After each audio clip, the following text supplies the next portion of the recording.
Bonsoir, monsieur, Ah. monsieur le juge, monsieur le président. Voici, veuillez m'excuser de vous titiller un petit peu sur l'indépendance du juge. Premièrement, sur deux points. Le premier point, c'est que la justice a été budgétisée. Donc vous êtes dans un carcan. Hein, je pense que ce n'est même pas 1% du PIB. Hein, le budget de la justice, donc c'est déjà un frein.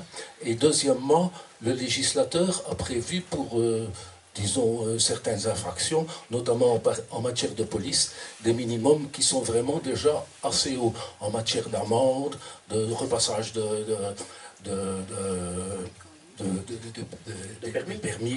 divers permis, hein, et aussi examens médicaux et psychologiques, etc. Et en matière de déchéances aussi, qui sont quand même, qui peuvent, disons, être fort défavorables à la poursuite de la carrière de celui qui a commis l'infraction. Voilà, qu'en pensez-vous? Alors, vous parliez de l'indépendance. Alors, le budget justice, vous l'avez rappelé, il est ce qu'il est. Cela étant dit, j'ai aussi eu l'occasion de dire qu'il devenait urgent, au niveau de la justice, de réfléchir à la manière dont on utilisait les moyens. Parce que c'est sûr que vous avez des sommes qui sont utilisées par la justice et qui sont utilisées de manière complètement absurde. Je vous cite un exemple qui concerne la numérisation, la digitalisation.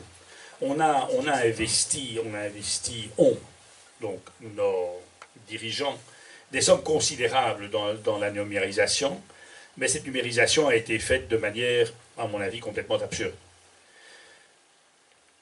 Quand on vous dit, et c'est dans la droite ligne de ce que j'exprimais tout à l'heure, qu'il y a trop peu de personnes, observez ce que certains, et vous voyez le président actuel du tribunal de première instance qui dit qu'il y a suffisamment de juges, hein, le procureur dit exactement la même chose, le procureur de Bruxelles.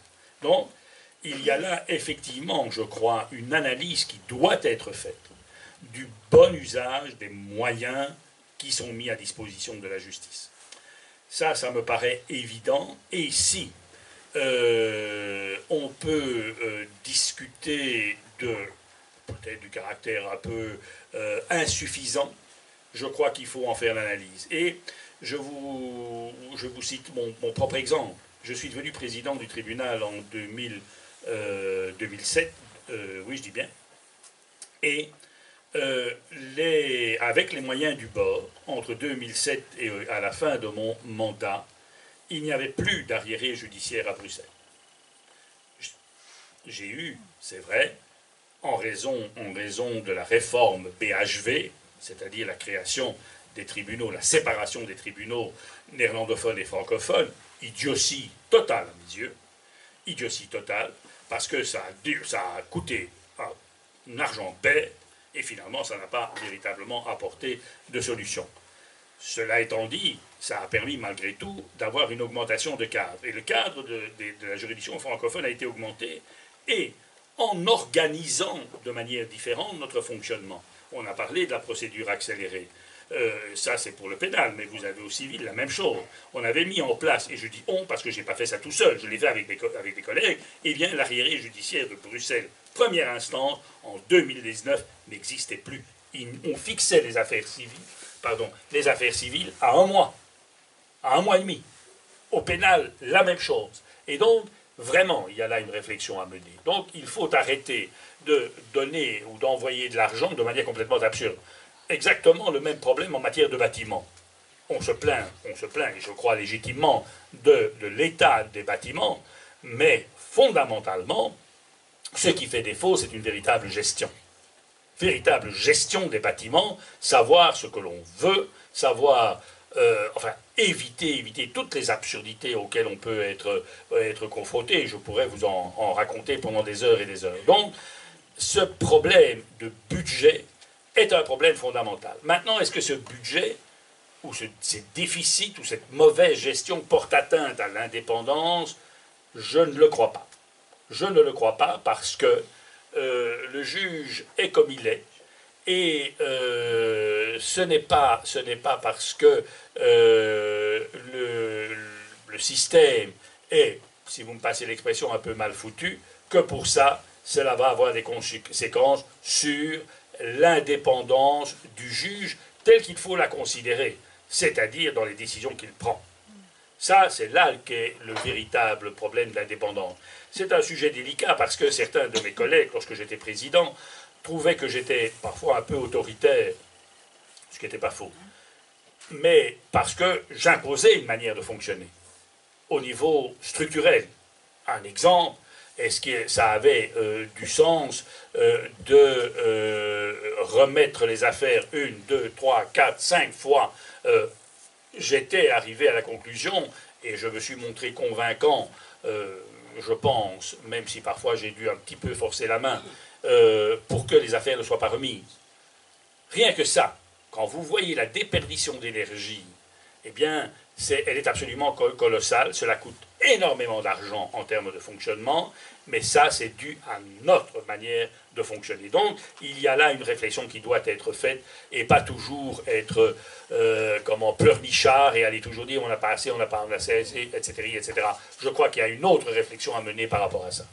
Donc, mais en termes d'indépendance, je crois vraiment, et nous avons de ce point de vue-là beaucoup de chance dans notre système, c'est que fondamentalement, et les juges y sont très attachés, c'est décider ce qu'ils veulent décider par rapport à une affaire particulière, bien entendu dans le respect de la loi. Donc, il ne faut pas tout mélanger et de dire que, puisqu'on n'a pas les moyens, on perd son indépendance. Et j'ai un jour dit à un collègue qui se plaignait de la qualité de son fauteuil, en disant c'est quand même scandaleux qu'on n'a pas un fauteuil et que son fauteuil, il n'avait plus que 3 roulettes ou deux roulettes, donc 3 quand même, plutôt que 4. Et j'ai dit tu ne dois pas te faire d'illusions. C'est pas parce que demain on te mettra une 4e roulette que tu seras plus intelligent. Et il faut intégrer ça. Il ne faut pas faire ce lien-là parce que je crois que c'est un lien qui n'est pas bon. Quant à votre deuxième question, et elle est importante aussi, et vous l'avez dit, les sanctions, et notamment en matière de roulage, et c'est flagrant. On voit une augmentation des peines qui peuvent être prononcées, voire qui doivent être prononcées par les juges. Alors, est-ce une atteinte à leur indépendance? Je crois que non. Je crois que non. Il est important que le législateur définisse les peines. C'est son travail. Si le législateur, et vous voyez bien tous les cocoricots et tous les propos qui se tiennent actuellement, où on dit il faut augmenter les peines, toujours plus. C'est pour moi une aberration, singulièrement s'il s'agit des peines de prison. Mais ça, ce n'est pas le juge qui décide. Et le fait d'encadrer le juge dans les décisions qu'il peut prendre en matière de peine est absolument indispensable. Parce que si le cadre n'est pas mis, on entre dans ce que Montesquieu appelait le gouvernement des juges, et ça, c'est extrêmement dangereux. Parce que vous pouvez avoir affaire à un juge comme moi, qui a les opinions qui sont les siennes. Mais vous pouvez avoir affaire à des juges qui sont autrement sévères ou qui ont d'autres conceptions éminemment respectables pour la grande majorité d'entre eux.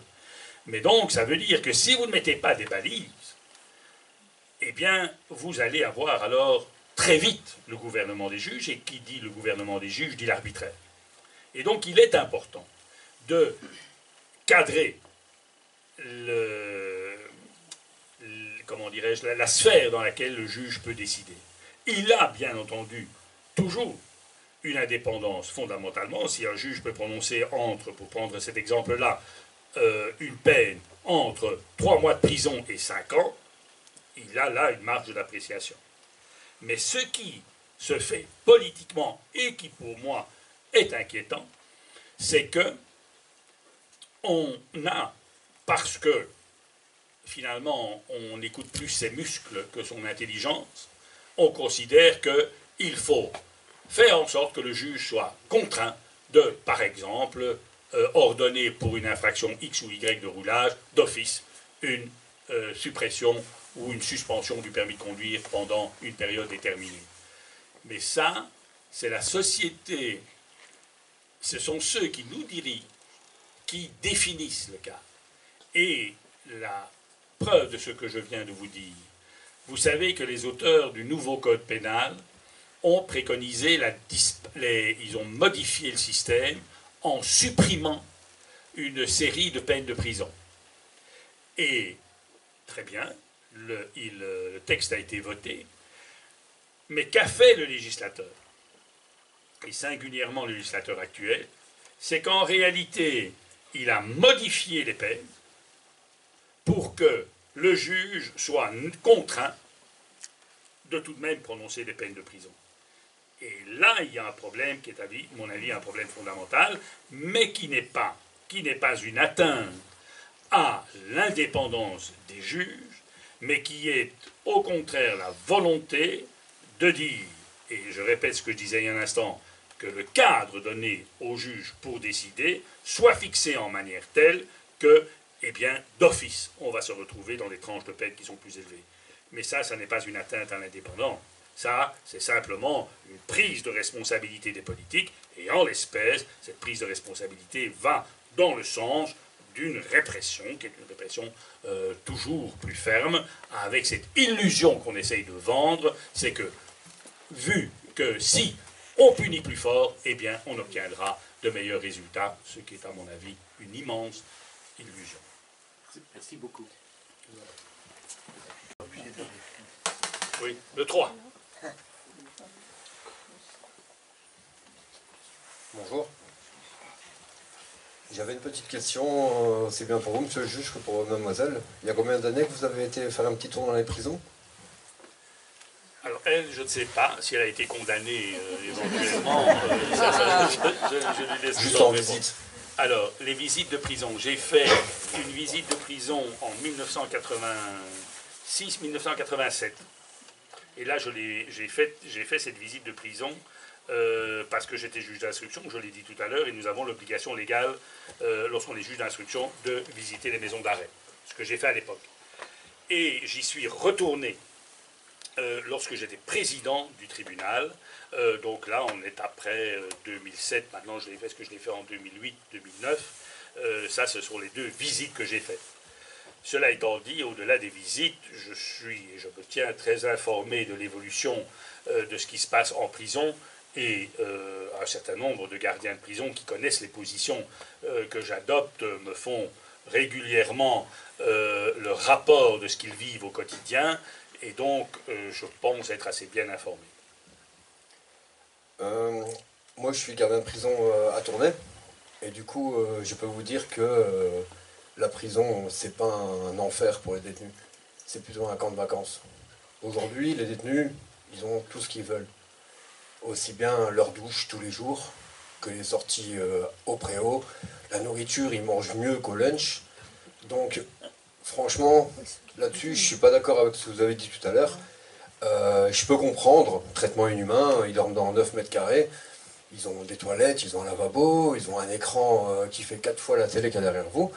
Je peux comprendre qu'ils sont des fois à 3 par cellule avec un matelas au sol, mais il ne faut pas oublier qu'aujourd'hui en Belgique, on est en surpopulation, tellement qu'il y a une délinquance. S'il y a une surpopulation dans les prisons, c'est parce que la direction accepte de les prendre. Donc, si la direction accepte de les prendre, c'est la direction qui accepte de les mettre au sol. On n'est pas en obligation normalement d'être en surpopulation. Vous me parliez tout à l'heure de Harren. Les cellules, c'est pas des cellules comme on a à Tournai. C'est des chambres d'hôtel. Ils ont une carte, ils mettent dans un petit appareil, pof, le courant s'allume, la télé s'allume, et ils sont limite sortis de leur cellule presque toute la journée. Visite, préau, c'est pareil.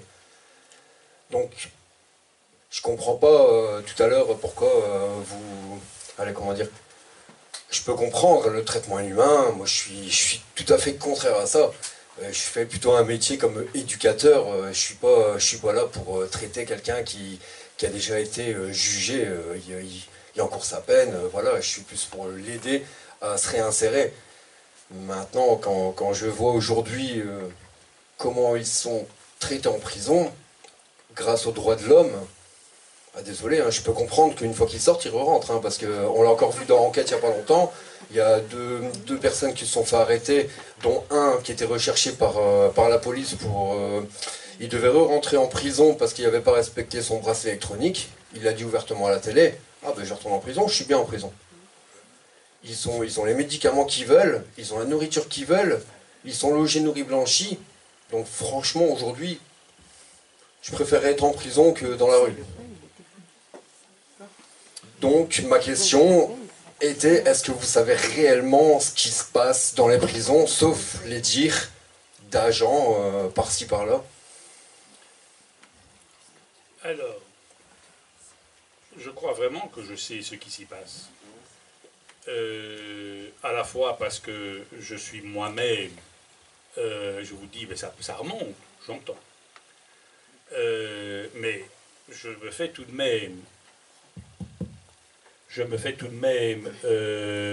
pas beaucoup d'illusions quand vous parliez de l'hôtel 4 étoiles. J'ai un jour dit que Arles avait été considéré comme le club Med du milieu carcéral. Alors, expliquez-moi tous les incidents qui s'y produisent, expliquez-moi tous ces mouvements de grève que font les gardiens, parce qu'ils expliquent, et je ne doute pas, et je l'ai dit tout à l'heure, dans le milieu carcéral aujourd'hui, heureusement qu'il y a les gardiens. Maintenant, par rapport aux gardiens, il y a eu des soucis, notamment en termes de recrutement. Tout récemment encore, on me racontait qu'on avait recruté quelqu'un qui avait un casier judiciaire. C'est dire comment on appréhende le recrutement de personnes qui ont des fonctions qui sont essentielles. Absolument. Il n'y a pas de discussion par rapport à ça. Et quand je parlais tout à l'heure de l'humanité dont les détenus peuvent encore profiter, c'est heureusement qu'il y a les gardiens. Mais c'est un métier difficile, puisque récemment encore, vous avez des gardiens qui se font arrêter parce qu'ils ont refilé des stupéfiants, etc., etc. Une gardienne qui ne trouvait rien de mieux que de faire des galipettes avec des détenus. Tout ce genre de choses-là pose vraiment un problème. Un problème par rapport au métier de gardien de prison. Et je le répète, pour moi c'est un métier important, mais c'est un métier qui devrait faire l'objet de recrutement extrêmement sévère, peut-être pas sévère, mais sérieux. Ça, c'est un premier point. Et je suis d'avis que beaucoup, parce qu'un jour, un de vos collègues me dit, oui, mais avec votre idée complètement stupide, enfin, ça, il n'a pas dit, ça c'est moi qui le dis, de fermer les prisons, et nous, on va devenir quoi? Et je dis, mais vous savez, les métiers que vous exercez, vous pouvez aussi les exercer au travers d'autres systèmes que celui de l'enfermement. Ça, c'est pour les gardiens. Maintenant, pour les détenus, vous dites, ils ont leurs médicaments, ils ont ceci, ils ont cela, etc., etc. Oui, c'est vrai pour une part, mais ce que je disais par ailleurs, et je le tiens à la fois de certains de vos collègues qui m'en parlent, alors à moins qu'ils me racontent tous des blagues, mais il y en a quand même beaucoup alors qui sont plutôt blagueurs, mais vous avez aussi les directeurs de prison. Certains directeurs de prison disent exactement la même chose que ce que je dis. Alors je vous entends, lorsque vous dites, oui, mais il ne faut pas laisser entrer les détenus. Mais c'est vrai, et d'ailleurs un certain nombre de directeurs le font, puisque vous avez ce système où vous recevez bracelet, où vous pouvez repartir à la maison, on vous rappelle pour mettre le bracelet, enfin vous connaissez tout ça. Vous avez des tas de systèmes qui sont complètement loufoques, hein, quand aujourd'hui, il faudra quand même un jour que l'on m'explique qu'il est bien pour des gens qui sont à peu près en bout de peine, où ils peuvent un mois à l'intérieur, un mois à l'extérieur. Expliquez-moi comment ça fonctionne sur le plan de la vie sociale des personnes concernées. Je crois que ça ne fonctionne pas. Mais je dis aussi que, alors je ne sais pas si vous partagez mon opinion, alors c'est vrai que ces gens ont été jugés, ont été condamnés. Alors vous me dites, oui, mais ils ont des écrans de télé, ils ont leurs médicaments, pour reprendre ce que vous expliquiez tout à l'heure. Donc finalement, la vie de château. je pense que c'est oublier une chose fondamentale, c'est que la liberté, elle n'a pas de prix. Et que vous pouvez, à supposer que la prison soit à ce point confortable, telle que vous la décrivez, je crois que la privation de liberté, sans véritablement mettre l'accent, et la télé, je vais aller un peu provoquer, mais quand vous voyez la somme de bêtises que l'on voit à la télévision, on ferait mieux de leur donner des livres, on ferait mieux de leur faire réfléchir à ce qu'ils ont fait. Il serait beaucoup plus utile de faire tout ça. Alors quand vous dites, ça n'est pas étonnant que quand ils sont à ce point bien dans prison, qu'on les remet en liberté, ils recommencent pour pouvoir y rentrer, je crois que c'est un peu caricatural. Je crois qu'effectivement, on peut concevoir la privation de liberté, mais il faudra quand même que l'on m'explique. Parce que les gens qui récidivent, c'est pas parce qu'ils sont contents d'être en prison, hein. C'est parce qu'on les a complètement déstructurés, sur le plan social, sur le plan familial, que sais-je encore. Et ça est un véritable problème. En tout cas, les chiffres me donnent raison, puisque 50-60% des personnes qui entrent récidivent. C'est bien la preuve qu'il y a un problème qui ne va pas. Et donc, indépendamment de tout ça, je crois qu'il faut réfléchir à une alternative. C'est absolument indispensable parce qu'il faut prendre ces gens en main. Et je ne pense pas, contrairement à ce que vous semblez dire, que les gens sont contents d'être enfermés. Je ne le crois pas. Je crois que les gens ont besoin de leur liberté et il faut leur donner la capacité de pouvoir bien gérer leur liberté. Et pour moi, comme je l'ai dit tout à l'heure, plutôt que d'investir 1 milliard dans Arles, où vous expliquiez qu'aujourd'hui c'est commode, oui, ils ont leur carte, ils ont ceci, ils ont cela. Mais il y a une chose qu'ils n'ont plus. À Arles, et ça je l'entends, mais je l'ai entendu je ne sais pas combien de fois de la part de gardiens, et j'ai fait une intervention avec un gardien qui était à Arles, et qui décrivait la situation des détenus à Arles. Oui, il fait propre. Les cellules sont aménagées, comme vous l'avez dit. Très bien. Mais en réalité, ce qu'ils n'ont pas du tout à Arles, c'est le contact humain. Ils n'ont pas. Et vous le disiez tout à l'heure, parce qu'ils ont des cartes. Et aujourd'hui, ils se déplacent. À l'heure dite, ils mettent leur carte, ils peuvent sortir. Ce qui a d'ailleurs donné ce moment extraordinaire où tous les détenus, le système a bugué et ils ont tous commencé à se balader un peu partout. Bien. Mais ça, c'est l'anecdote. Mais fondamentalement, ce qui fait défaut pour tous ces gens, c'est tout l'encadrement qu'il leur faudrait pour qu'un jour, ils puissent ressortir et ne pas y retourner. Et de se dire, parce que là, il y a quelque chose avec quoi je pense, non, je ne pense pas, je suis certain, je suis radicalement, pas d'accord avec vous, c'est que quand ils sortent, ils sont contents de rentrer. Là, c'est tout de même, à mon avis, une analyse qui n'est pas tout à fait correcte. Et je crois au contraire que le travail que nous avons à faire, c'est pas simplement les enfermer, c'est à un moment les prendre en main et savoir ce qu'on peut faire après, parce qu'après il y a une vie. Il y a une vie. La vie en prison, ça c'est une parenthèse dans une existence et elle doit être la plus courte, si elle existe, la plus courte possible. Ouvrir des écoles plutôt. Victor Hugo, et j'aime rappeler ça, Victor Hugo disait que chaque fois que l'on ouvre une école, on ferme une prison. Et je crois qu'il a raison. Je crois que fondamentalement, toutes les personnes, et j'en ai quand même vu passer un certain nombre dans mon existence, et vous savez, on est quand même, et vous, je pense que nous pourrons être d'accord avec ça, on est quand même confronté à la misère humaine de façon incroyable. Là, on l'a évoqué tout à l'heure, les petits trafiquants de stupéfiants, que sais-je. C'est la misère que l'on gère. Et donc, il faut arriver à faire en sorte que, d'abord, les gens n'entrent pas en prison, n'y prêtent pas goût, hein, comme vous le disiez tout à l'heure. Ça, c'est le premier travail qu'une société doit faire. Et la prison n'est que la solution, entre guillemets, ultime, lorsque ça dérape véritablement.